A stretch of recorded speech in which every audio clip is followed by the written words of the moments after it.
lesson 5-7, which is about proving quadrilateral properties. You're going to notice, okay, that what they do in this section is they give you like a blank, flow chart to start with, and then eventually they are trying to teach you how to do that on your own. Okay, so you're actually going to have to write flow charts on your own. And so what I've handed out is a sheet of the 3 that we're going to go over.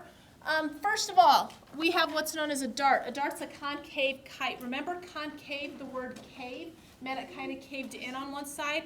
And so that's an example of what a dart looks like. And so what we're going to do is that leads us into our first example. And our first example is as follows. It says, given dart ADBC with AC congruent to BC and AD congruent to BD. If I were you, what I would do here is I would go ahead and label what you know. You know that AC and BC are the same. You know that AD and BD are the same. That's what you're given.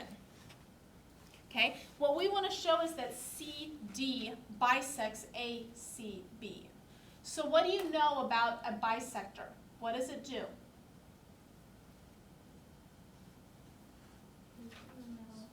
Goes through the middle, right? So basically what I'm wanting to show is I'm wanting to show that these angles right here are the exact same measure. That's what I'm wanting to show. And so in order to show that those are the exact same measure, I'm going to want to show that those 2 triangles are the same. So is there a way that I could show that this triangle right here is the same as that triangle right there? What? Okay, I know that CD is congruent to itself, and then how can I say the triangles are congruent? Side, side, side. Good. And so now we're going to go ahead and fill that in. Remember, anytime you see 3, this usually implies you're going to prove triangles congruent. So the first one we're going to start with is that AD is congruent to BD. How do I know that? Given. What's the second one going to be?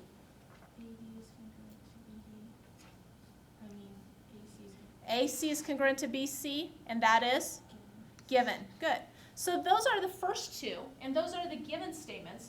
What statement will be next?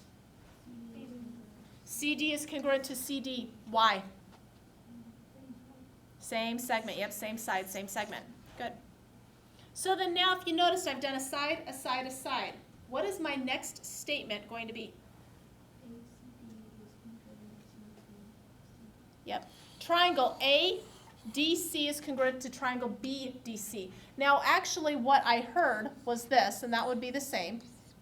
ACD is congruent to triangle BCD.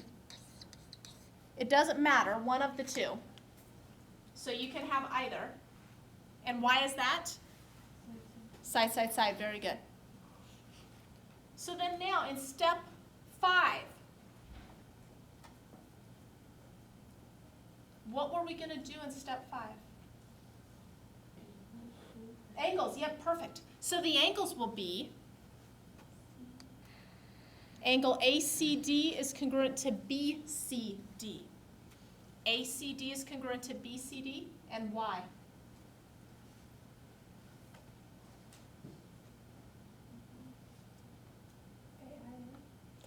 Let's think about that. I've proven triangles are congruent by side, side, side.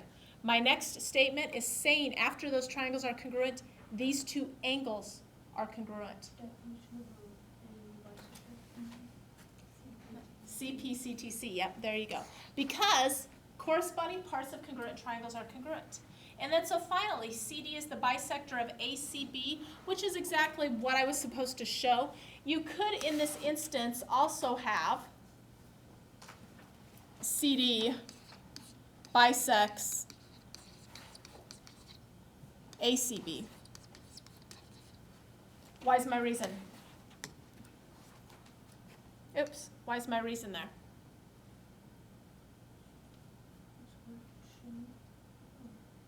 You had it earlier. Yep, definition of an angle bisector. Okay, you know it's an angle bisector if two angles are congruent.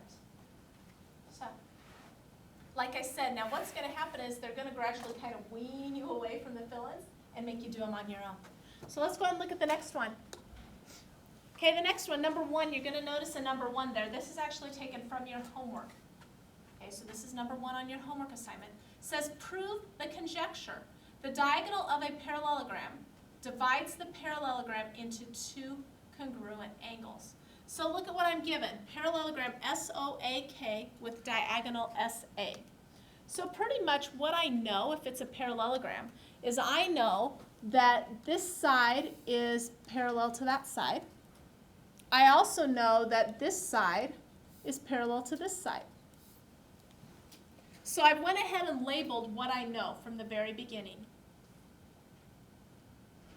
I need to show that triangle SOA is congruent to triangle AKS. So let's look at how the flowchart is set up. Notice I'm proving that triangle SOA is parallel to triangle AKS. So I know that that's going to be my very, very last statement, right? And so let's go ahead and look. I start with SOAK is a parallelogram. That's given. Then I go SO is parallel to KA by definition of a parallelogram. OA is parallel to SKY, definition of a parallelogram. So basically, those 2 marks that I made on my parallelogram, I'm just writing them there. And now I see 3. What does 3 imply that you're going to do? Whenever I see 3, what does it always mean I'm going to do? Yep, triangle. Good. I'm going to show a triangle is congruent. And so let's look. Angle 3 is congruent to angle 4, and the reason being AIA. So 3 is congruent to 4. So this is congruent to this. Next, 1 is congruent to 2. How do I know that 1 is congruent to 2? AIA. Good. Remember that means alternate interior angles. Okay, that's just kind of the abbreviation. And then last but not least, let's look at that. I have 2 angles, and then I say that SA is congruent to what? SA. How do I know that SA is congruent to SA? Same segment. Good. So now finally, let's look at what I'm given in my triangle. SOA is congruent to AKS. What is my reason going to be here? I have 4 choices. SSS, SAS, ASA, or AAS.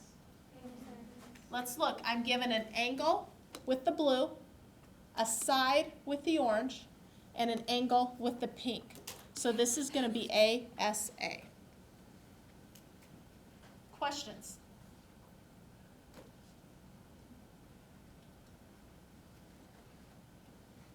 All right, we ready to start and try one from scratch, which is going to be number 6. So that's going to be number 6 on your homework. Let's go ahead and look at this. It says, conjecture, the diagonals of a rectangle are congruent. So we are given rectangle YOGI with diagonals YG and OI. I want to show that YG is congruent to OI.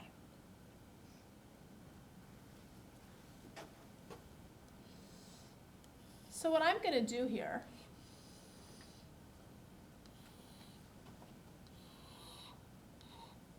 is I'm going to show that YG, which is going to be right here, is congruent to OI, which is right here. And then there's my missing ones. So I need to show that YG is congruent to IO.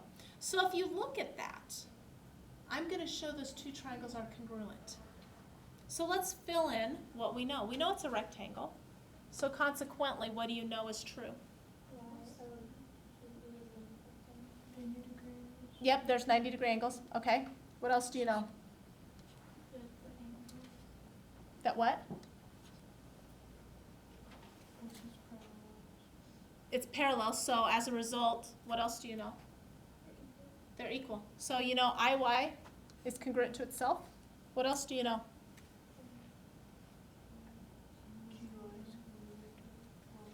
What do you know? GI and OY are the same. Okay, so let's put that into words. So first of all, I'm going to start with the fact that I'm given. So I'm going to start with the fact that YOGI is a rectangle. So that'll be your step one.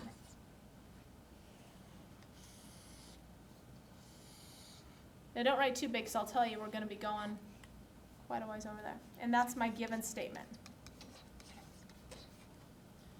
Now remember, my whole goal was to then show that two triangles are congruent, and then I can show that the sides are congruent.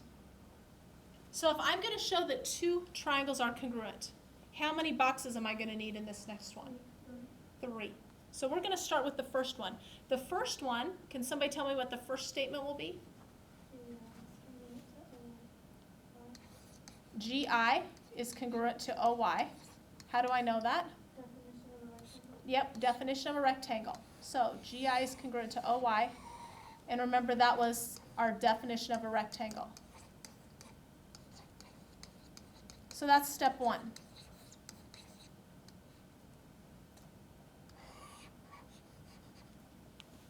What would be another one? Okay, IY is congruent to IY. Now, if some of you are wondering, how do you get these? All you're doing is looking at your picture.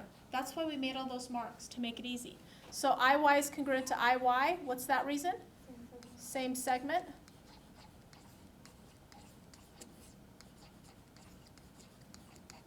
And then our last one, what's our last one going to be?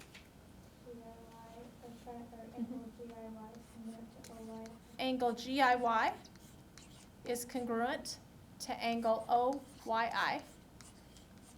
And how do I know that? Huh? Yep. Now, for those of you that are wondering, how do we know that that's true? If you remember when we defined a rectangle yesterday, it was an equiangular parallelogram. All angles were the same. So, definition of a rectangle. So then now, where do all 3 of those take us? Where do all 3 of those take us? Because we've got 3 lines. So what's our next statement going to have to deal with? Triangle. And so I know that triangle,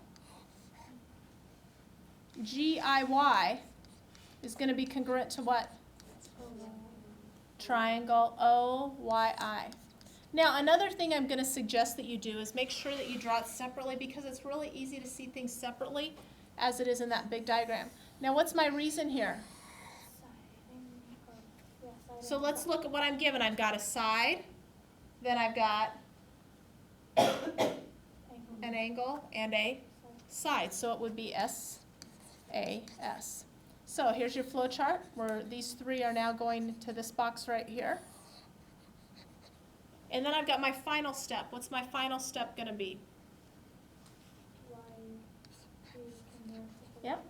YG is congruent to OI.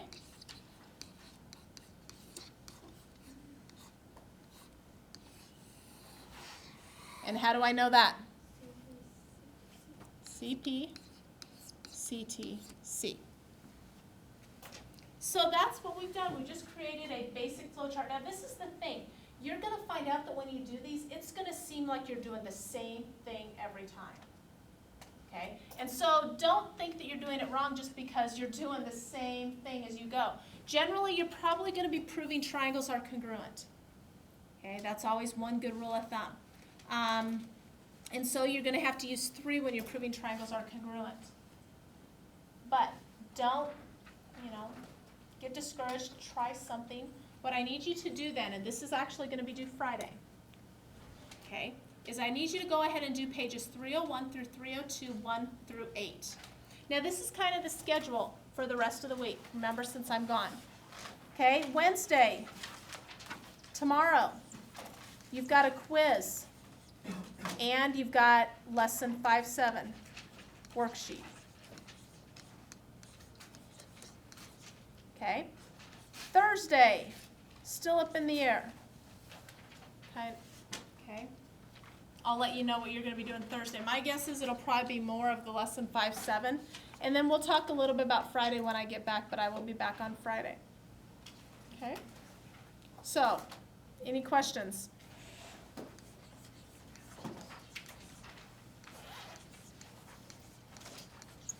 Okay. Alrighty. So anyway, make sure you get that done for Friday.